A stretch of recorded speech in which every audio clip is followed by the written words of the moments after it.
Who are you, Mark? Woody presents 4Q I Like Stuff. Sweet. 4Q I Like Stuff, indeed. I'm David, otherwise known as Fingermouse, for the Black Lakes fans out there. All two. I'm Martin. Woody's World of Wonders.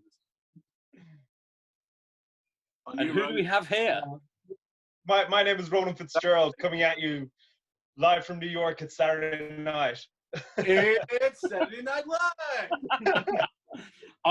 I thought we'd kick things off. I just want to play you two a piece of music to help you just think about what we're going to talk about.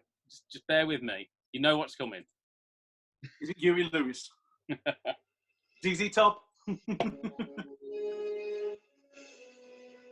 So if I play this...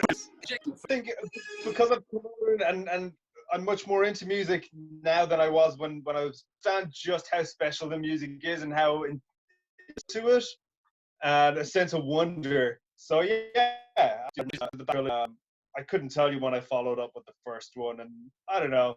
I love what I first made out leaving school while I was actually applying to come to a house at Macro, and I bought myself a video, and I bought myself a video cassette of Top Gun and a video cassette of Back to the Future, and fantastic. It was money well spent. Yeah. Got a watch because they're wonderful. You still have them? Yeah, I do down at home, down with Mum and Dad. My first memory of Back to the Future, I have a number of them. My first memory of Back to the Future was the month got taken to see the first one, and I remember we lived a couple of houses before with Mum and Dad, and Paul and I weren't allowed to go because it was a PG. It was like, oh yeah, I don't think they're old enough.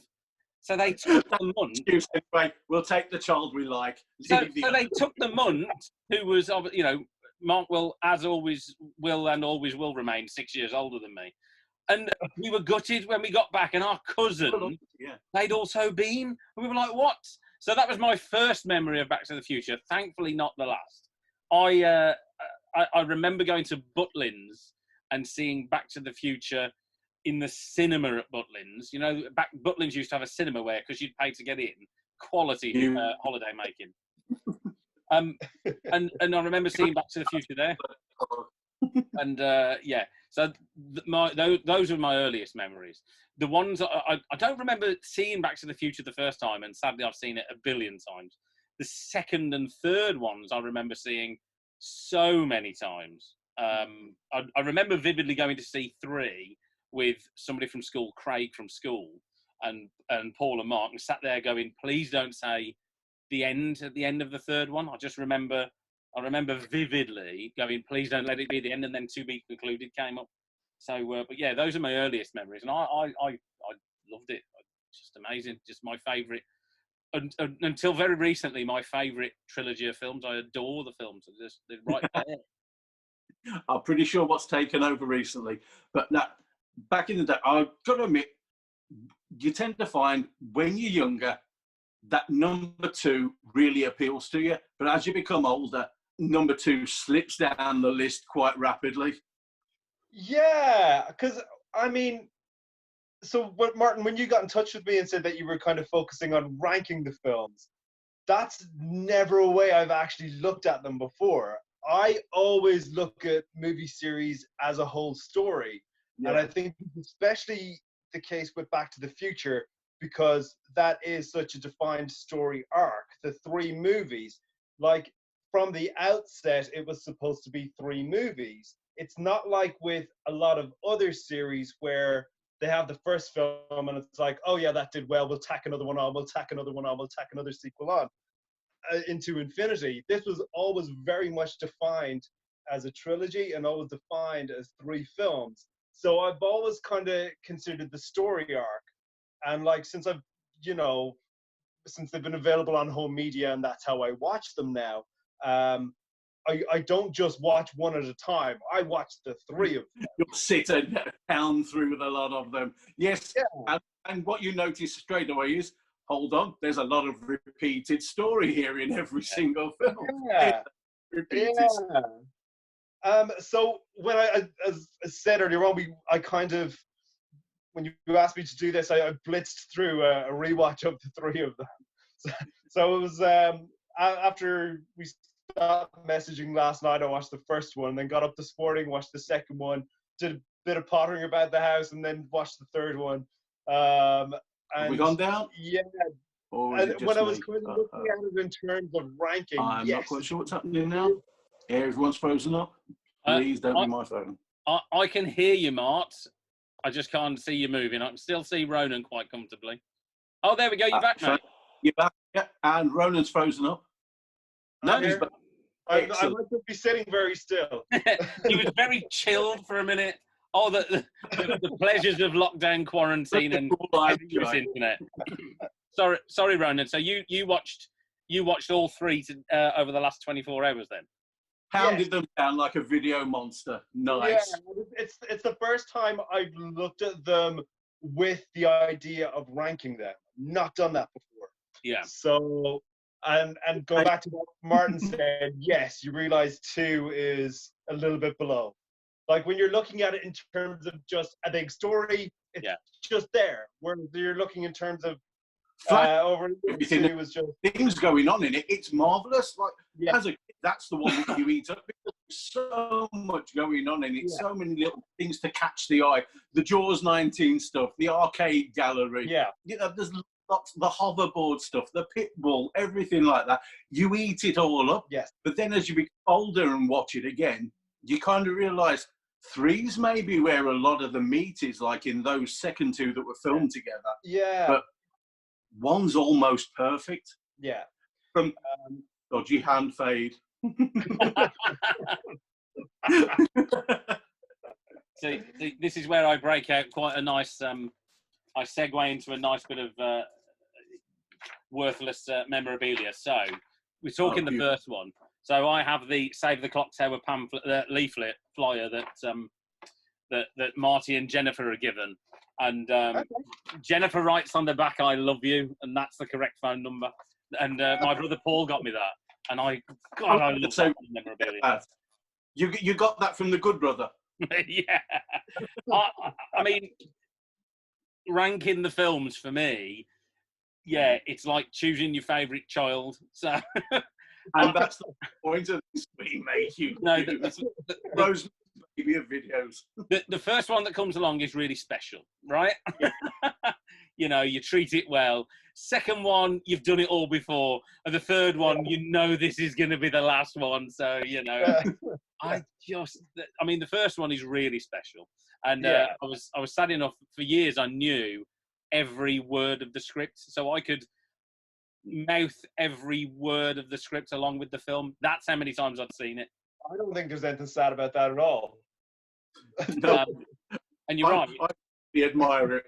And you're right. The second one, isn't it weird how Back to the Future 2 has been held up as this this great thing about seeing into the future? Okay, we haven't had flying cars, but we've had the self-fastening shoes now.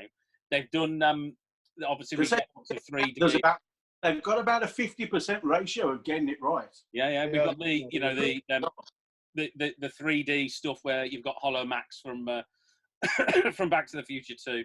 And don't forget, there's a scene where Doc has put Jennifer, lay her down in that alleyway, and there's bin bags full of CDs and laserdiscs and compact discs. Oh, your poster's just fallen off the wall, Mark. There's a goddamn print. there's a scene where Jennifer's laying in an alleyway and there's bin bags full of compact discs and DVDs and stuff, and you think, oh yeah, because we don't use solid state media anymore, we just stream everything. No. Yeah, throwing it away. Now people have paid good money for that stuff because it is collectible. Absolutely. Yeah. So yeah, I mean, media, but it's collectible. I think if we talk about media, I think if we talk about one, then, and I think we can all three of us agree we love Back to the Future. The first one is magic. Yeah, I mean, it's a solid kind of all-round introduction to the world of time travel, and I think the way that time travel was delivered in it was unlike anything that had been done before, and probably anything that's been done since. And the way, I mean, obviously there's weird bits with his ma coming onto him and that, but like, Yeah, but it's Leah Thompson. We're okay with that. Two of the biggest trilogies of all time contain incest. Yeah. Star Wars, future. Yeah. I'm happy to park that comment there and just move on.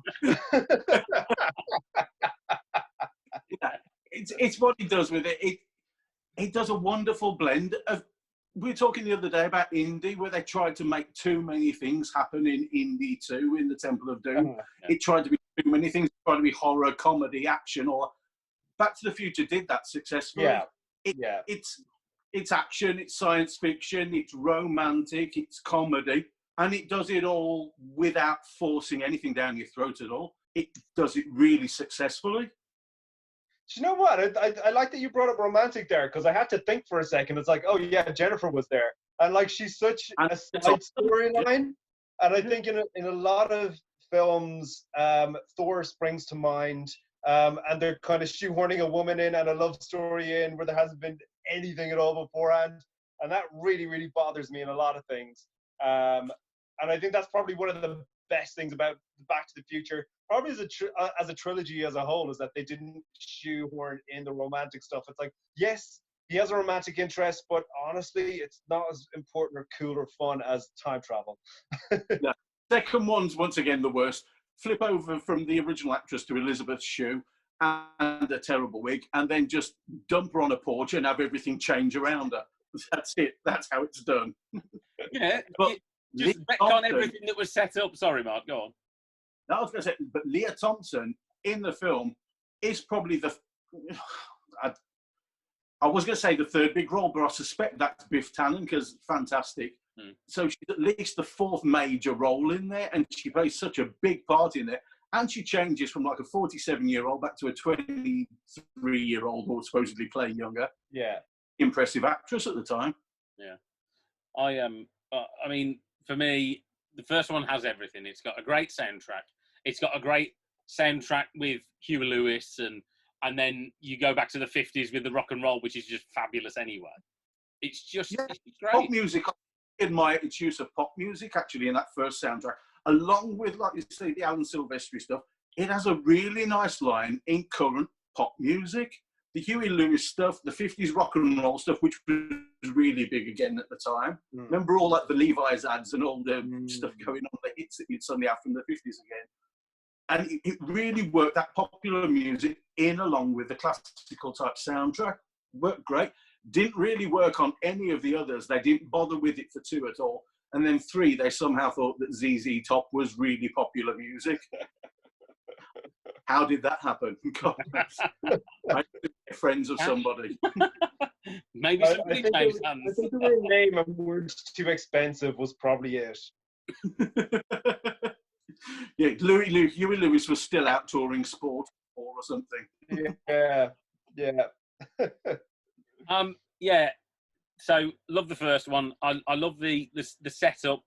I think Doc and Marty, you know, when you look back, I mean, you read so many things about Michael J. Fox wasn't supposed to do the role. It was meant to be Eric Stoltz, and he'd filmed about a third of the film. But yeah, and there's clips of it in there. Yeah. It was the role he was meant to do. When you watch it back, you sort of go, yeah, it was just perfect. Christopher Lloyd is great. What his schedule was? Did you hear what his schedule was for it? So he was Back to the Future in the evening. From 9 in the morning till 6 in the evening doing Family Ties. Yeah. Then from 6 in the evening till 2 in the morning doing Back to the Future. Yeah. That's bloody hell, hats off to him there. Yeah. No, I think he's a phenomenal casting as Michael J. Fox. The film is great. The time travel stuff, now we have Endgame, actually holds up. It holds its own. Yes, it's made a mockery of an Endgame, but I still love it. You know, set the benchmark for time travel films. What was that? Endgame does nicely rip the pee out of it, really. You know, say, what, you're accepting that as the rules for time travel. Yeah, and that's great. That's how big it was.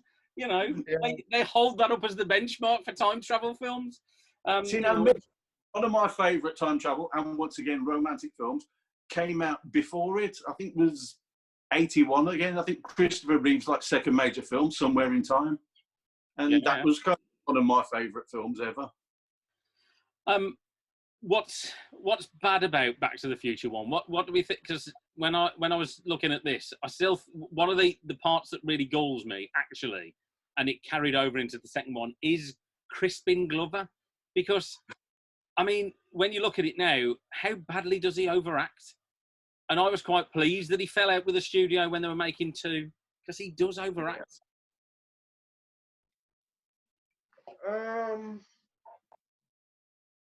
Like, yes, but it doesn't bother me. Yeah. I figured that's his style and that's the character they were going for. He just goes ultra geek, very twitchy, sort of nerdy thing on it. Could be a serial killer, could be a nice guy. You're not quite sure. It works character. Yeah, that's the way I'd look at it. It's the character. I mean, would you want to sit next to him in the pub? No. Is he entertaining us? Is he entertaining as somebody's eccentric dad? Yeah, sure. Why not? Yeah. I love the casting of Jimmy from Superman, neatly as Marty's older brother. I like that. I'm okay with that.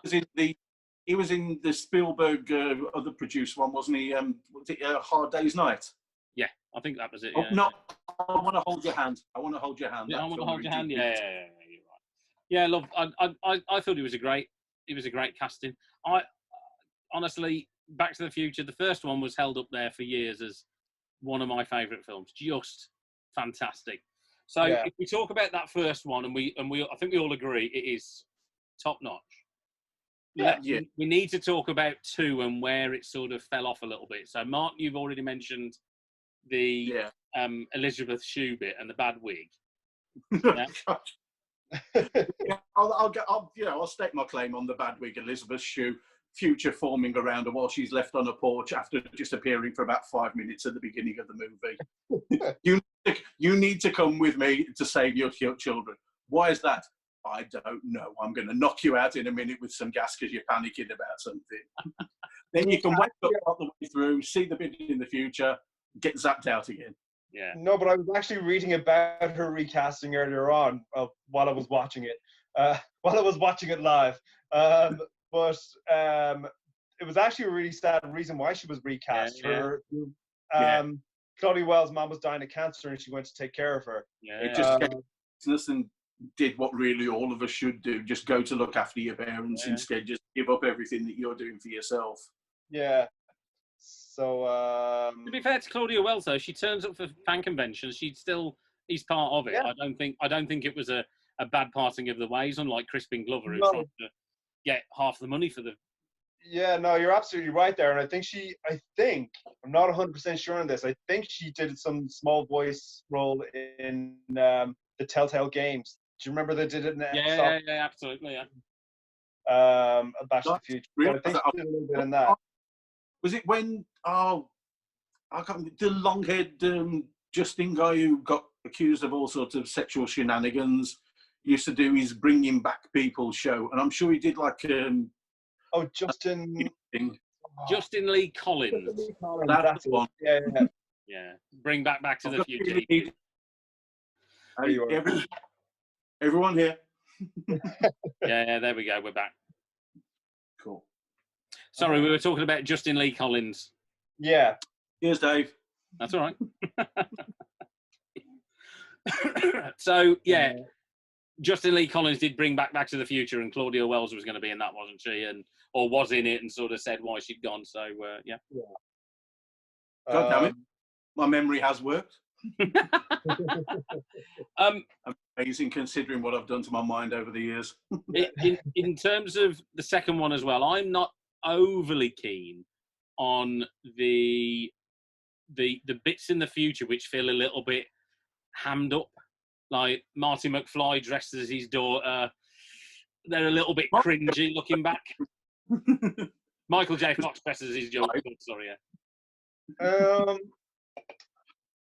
I don't know. I think it was just keeping a theme going from the previous one and kind of fiddling about with ages and stuff like that.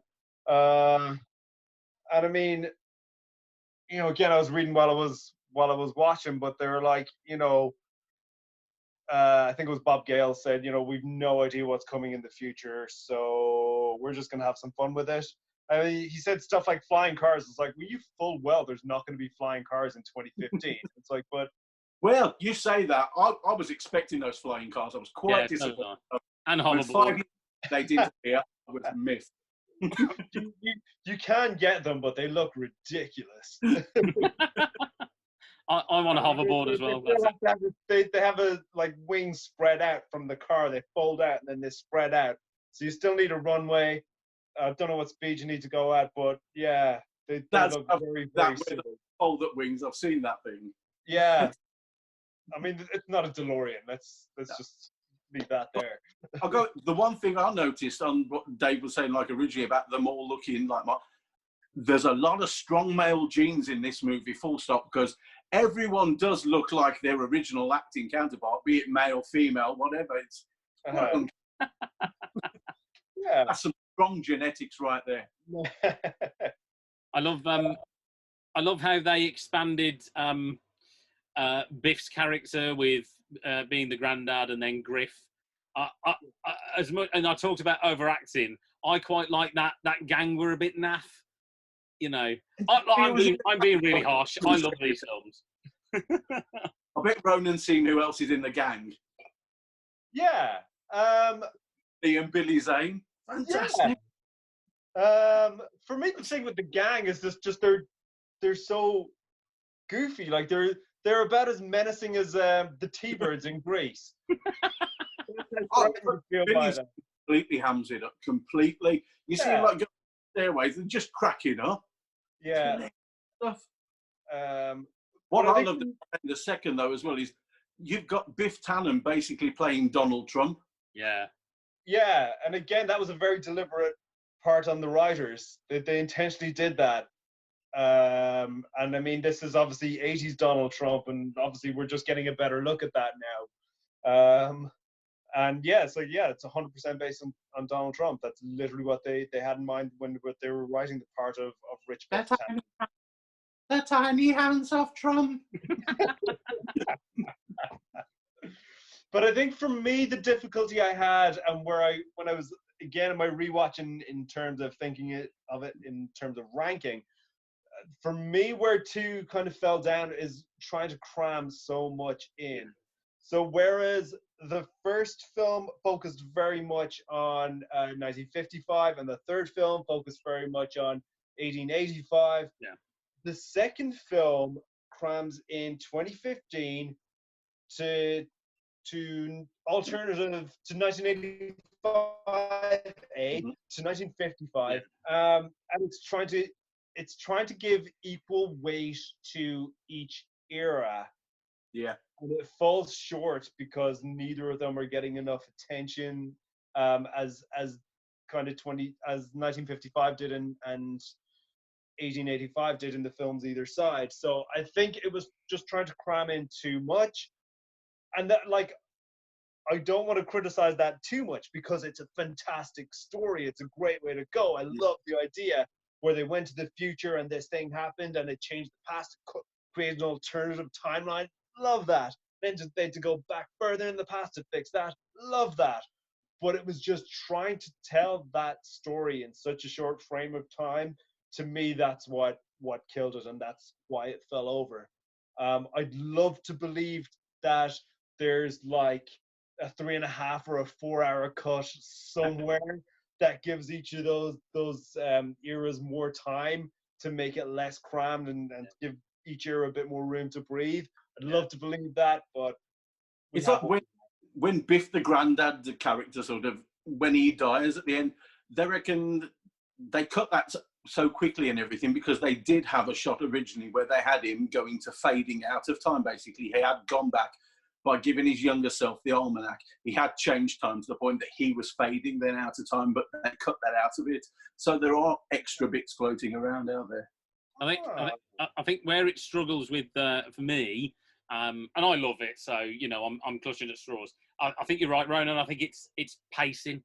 So sort of starts off okay, excites a little bit, calms. That last third, really, they're trying to do so much. Right, we need to go back to 1955 to get the almanac, to get it from Biff. Oh yeah, I'm locked in the house, so now I need to do something else. Oh, just to throw it in, Doc's got a problem with the car. They can't see each other in the past. Oh, there's so much going on. 1985B. Which road are we going to go? Yeah. When they go back to 1955, it goes, the pace really ups, and it sort of becomes disjointed, and it sort of loses some of its balance, if I'm being really critical of it. It gets pure Benny Hill, like. The Benny Hill music should have been playing right through the third act. And then I think that when you rewatch this thing, it was kind of crap Chris Nolan. Yeah. I wonder if that's his inspiration from. Oh, don't say those words, Mart. No, I think that sort of happens. And that's why I think I like the third one so much, because you go into Back to the Future 3, you just told, I've come back from the future, Doc. He passes out, and there's this gorgeous piece of music as we slowly go back to Doc's house. And, you know, to tell him that he's come back from the future. I think that's great. I think it's brilliant. And then the Howdy Doody time comes on. I love that. I love the third one. I always thought for years that number 3 was my favourite, because I think the pacing's right, the structure's right. Yeah. Yes, it's got the same story. It's a photograph, it's a tombstone, or it's a book. You know, choose your item that you've got a problem with. You know, but so what? That's great. What was that? Or the letter that he takes back originally, where it changes. Yeah. I've got to admit, the third was probably my least favourite for a couple of years, and then I grew up, and it suddenly jumped a spot. Yeah. I would say after, again, because I was watching them on the trot, I think because because as we just discussed, like 2 was so fast paced, especially that third act. Like 3 is just a welcome break if you're doing a binge watch of them. Like it's like, oh, I can breathe now, I can relax, and I can take in some of what's going on. Yeah. 3 also has my favourite use of the lines. It's Strickland's deputy that's with him, or one of the marshals that's with him. And Biff ends up falling in the manure right at the end, you know, towards the end of the film. And it's one of my favourite uses of the phrase. One of my favourite uses of the phrase, "Get him out of that shit." Just the way he says that is wonderful. You know, you're right. Great. Get him out of that shit. Just wonderful. It's also 3 again. They did what they do throughout all of them, really. They pay off those lovely time travel gags, you know, changing from the teacher's name to Eastwood Golford, all that sort of thing, you know. Yeah. All the changes that occurred, wonderful little time traveling gags. And I think it's such a good bookend to the, again, looking at it as a story arc, as I mean, it's just such a good ending to it. Like, and I think going to the West, I think it was a nice place to go. It was wonderful. And didn't you think it was probably really Doc Brown's strongest performance, really, over all the films? It kind of gave him more meat on his plate, really, than all the others. Absolutely. It kind of gave him a bit of more human side. They gave him a love interest, and he was rather than being kind of the outsider in modern Hill Valley, he was just part of the community in old school Hill Valley. High tech as you get, a blacksmith. Yeah, good for him. Fantastic. And I'd be remiss not to mention one thing. That final scene with his weird ass kids, especially that one, just like going, he's pointing at his cock, in his balls, he's going. Pointing at his It's just weird. Has anyone ever found out what was going on there? I've no idea. That was very strange. You'd have thought that would have hit the cutting room floor. I love the train. The train for me. Yeah, fantastic.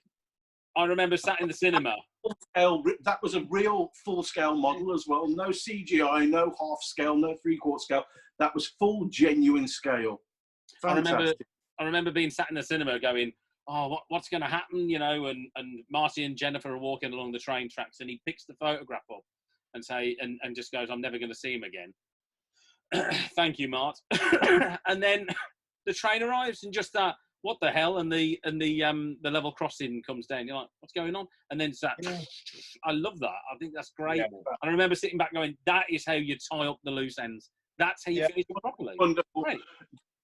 Let's cut back to the end of the first one. It's beautiful. It was terrific. We finished the story, but there could be a whole new bunch of stories. Yeah. But we won't them. Well, I mean, that's what I was saying about how this is, this was always, to me, and I've always considered it as one big story. Yeah. Because it does have those endings that literally lead to the next one, except the last one, because that's it. End of the line. Yeah. So yeah. I think for me, except we're going to take off in this time traveling train with my family. Yeah. I think for me, if we remove the cartoon series, which was just a license to print money and whatever and all that, if we just take the 3 films as they are, I think they're great. I think in terms of ranking it, so if we were going to do our exercise again, Martin, that we did the other night with Indy, I think it's. Yeah. I think there's a lot in this one. I think the number one has to be number one. Number one. Yeah, are we all agreed on that? Anybody disagree with that can comment or call us what they like. When you've got a movie that's near perfect, as that said, you've got one shoddy sort of piece of CGI, and that's it. And that was just because it was rushed. Because what was it? They decided to change the date from like middle of August to beginning of July because they saw it and thought, hold on, this should be a summer blockbuster. Yeah. And it's just because of one rush piece of CGI. That's all you can really point at it. Yeah. They made an incestuous time traveling action comedy sci-fi that worked really well, made a shed load of cash, and made stars out of all the people in it. I mean, said up to that point, Michael J. Fox was just doing Family Ties. Yeah. And he done Teen Wolf, I think, maybe then. And they waited then till afterwards to release it. Yeah. But that was it, really. He wasn't a movie star. This film made him a movie star, and he made a movie fantastic. He always said he didn't know how Teen Wolf did the money that it did. He didn't quite understand that. He was like, what? On the back of this, we all know how. I shop on the back of this. I went to the Lee Pit in Cradley to go see it on the back of this. One of the things we didn't mention was the car. So, look, if I had the money, I would have a DeLorean tomorrow, and I would soup it up and put a flux capacitor in the brakes and everything, and put some proper engineering in there. I would just do that. Yeah. Actually, I'd make it an electric car. Yeah, I think you can get them, but they're obviously obnoxiously expensive. Ridiculous. And aren't they based on like a Cortina and all that, and drum brakes and things that are really just awful? Yeah. Well, I mean, it was a classic case of, cheap as shit, but my God, make it look cool. Yeah, make it look like a UFO, which was what the whole thing was based off. Was it like, as Ronan will know, and probably Dave as well, checking out, Ford offered them 75 grand apparently to use a Mustang. I mean, it was the crap 80s Mustang, which didn't look good, rather than the 60s classic ones. But they offered them 75 grand, a large amount of money at the time, to use it. And they just turned around and said, basically, sod off, Doc Brown won't be using a Ford Mustang. I love. They wanted that scene, that page off the cover of like the UFO, the UFO novel that they were using. Yeah. I love the car. I just think it's great. Sorry. So, number one, Back to the Future is number one. Yes. And then Uno. And then part 3 in second place. It is for me.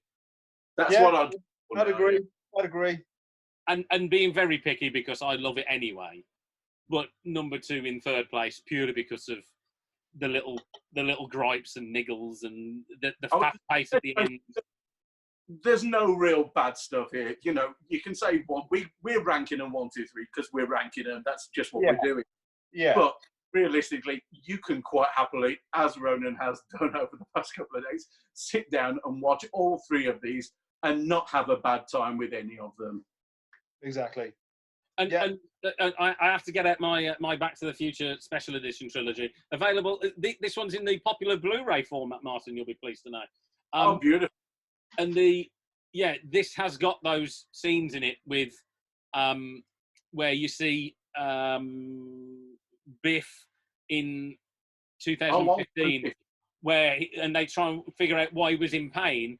They think that Jennifer shot him, and that was why he was being erased from existence. But for pacing, they didn't want to explain it. They didn't want to explain it, so they trimmed the scene out, and that's why you don't see him fade into out of existence at the end of that. He just sort of goes in a bit of pain and breaks the cane. But yeah, he'd been shot. 1, 3, 2 makes sense. I'm sure people will disagree. I think that's great. At one point, the recent deep fake, I don't think it's done what they expected it to do.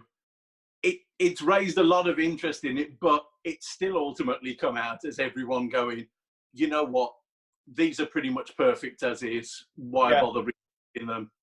Agreed. I mean, I'm nervous for when Bob Gale does die. Obviously, he has got the final say, and people are respecting that now. Will his estate, if they're offered enough money? Makes me nervous. Hopefully, I'll be too old to care when it does happen. We'll see. It's one of those where, look, they ruined Ghostbusters for us. And you know, Ghostbusters 2 made an attempt to do that. The new Ghostbusters. Yeah, they can't do to Back to the Future that they did with Ghostbusters. It's one of those. It needs to be left alone. It's perfect. Leave it alone. It doesn't need to be better. The remakes and reboots that have happened. You can say that about so many of them. Like, you think they would have learned from RoboCop that, you know, actually it's okay to leave shit alone. No, they made it bloody awful. They did it with Ghostbusters, and I mean, I'm sure there's more that I can't think of right now. When they recently sort of threatened, promised to have a look at Princess Bride, you know, there's a certain amount, when they've said about looking at sort of Die Hard, a prequel and things like that, there are certain films that are kind of perfect in the first place. They might have little flaws to them, but as close as you're humanly going to get. Should you really go about trying to remake those just because we've got better technology now to remake films? I would say no. I mean, it takes away from it. It's the story that was told, and what are you going to do? Keep retelling the same stories to match the technology of the time? Wizard of Oz, you could go back and make that look amazing now. Would it be better than the original? No, I'd pretty much bet it wouldn't. No, agreed. There's just some films that need to be left alone, and for me, this is a trilogy of films that they need to go. It was done. It was great. It took great money, great cast. They would ruin it if that deep fake for me. I stood there and went, no, it's never going to work. As much as I love those guys for what they did in the MCU, keep them as far away from my Back to the Future as possible. Yeah, it did. They'd be good in a film together, though, doing something. Don't use that property. Make something new for them. They could be great together again. Yeah, I get that, and you know, they've done Dr. Dolittle. But yeah, the future of Back to the Future is that it has no future. There will be no 4, and I think they should leave it at there. And I think that's the right thing to do. Yeah, I think if they were going to do anything with it, you'd have to spin it off with a new cast and a new story and everything. You would have to leave what has already happened in place. You couldn't touch what's happened. Don't decry it. You know, don't mess with it at all. Yeah. Leave perfect as perfect. If you want to do something else with it, do something else. Maybe have Christopher Lloyd come in. Maybe have Michael J. Fox have a little cameo sort of thing. But as you've seen from Ghostbusters, it's hard to do that. Yeah. Well, my worry would they would shit all over the memory that is you know, 3 perfect films. They don't need to do that. You know, lessons should have been learned from Ghostbusters, RoboCop, et al. And you know, they need to make sure they don't do that again. I know what I'm saying is don't ever try and reboot it. Don't ever try and remake it. If you're going to do anything, have it as a follow-on sort of thing that is within the world but separate. It's I the only think what I would like to see is a follow-up in a comic. I think a comic would work. Yeah. Comics always work. It's a good medium. Yeah. I mean, Bill and Ted did a series of comics that were pretty good. Yeah, I mean, Smallville, Buffy the Vampire Slayer, Angel, they all continued. Charmed, all continued as comics. Yeah. Yeah. Some excellent work as well in them. Some really, really important stories. Yeah, I think I like Darkman, which they actually invented as a sort of. It was Sam Raimi because he couldn't get the Shadow and the Batman. He made up his own sort of comic character and then actually made it a comic afterwards. Love that. Yeah, I think you're right. I think the concept to continue it in another medium, there's nothing wrong with that. They did the cartoon for kids. Actually, wasn't a complete disaster. You know, they've done that Telltale series, which was. Did they do a video? Did they do an actual game with a video as well that you would like put in and play, and then just press play at certain points? As was that thing where sort of games with videos sort of were quite popular. You know what they did a Back to the Future the ride at Universal Studios. You know, I went on that. That was amazing. When you're a Back to the Future fan, you're going, oh, it was brilliant. I can't believe that's gone. I love that. That was amazing. So they appear in a video for that, didn't they? Yeah, it was tremendous. So yeah, I think we've ranked it. We love it, and we all agree it should be untouched. This has been a very pleasant 4Q. I like stuff, Martin, because we've agreed on all points. We all liked it. There was just varying degrees of liking something. There was no Crystal Skull in this. There was no Captain. There's nothing wrong with Crystal Skull. Monkeys. There's no Shia LaBeouf. Oh dear me! Wait until we get to the joys of the likes of the DC universe and Star Wars. Well, and of course we will be hitting the MC universe in segments. So we've got to start doing. The Iron Man trilogy, do the Hulks, follow it on, do Thor's, Captain America's, Avengers, break them down. There's an infographic online that details it breaks down the films that represent each character's story arc, which I think is a really interesting way to look at it. So even though Black Widow hasn't had her own movie out yet, it kind of points out the Iron Man. Start with Iron Man 2 and going through the Avengers ones and Civil War, and Hulk as well. Captain America: Winter Soldier was almost her sort of co-star. Yeah, so I'll see if I can dig that out. Cool. So, in terms of Back to the Future, I've gone down the rabbit hole a few times with this. So, in terms of the Back to the Future, we've agreed it's all good.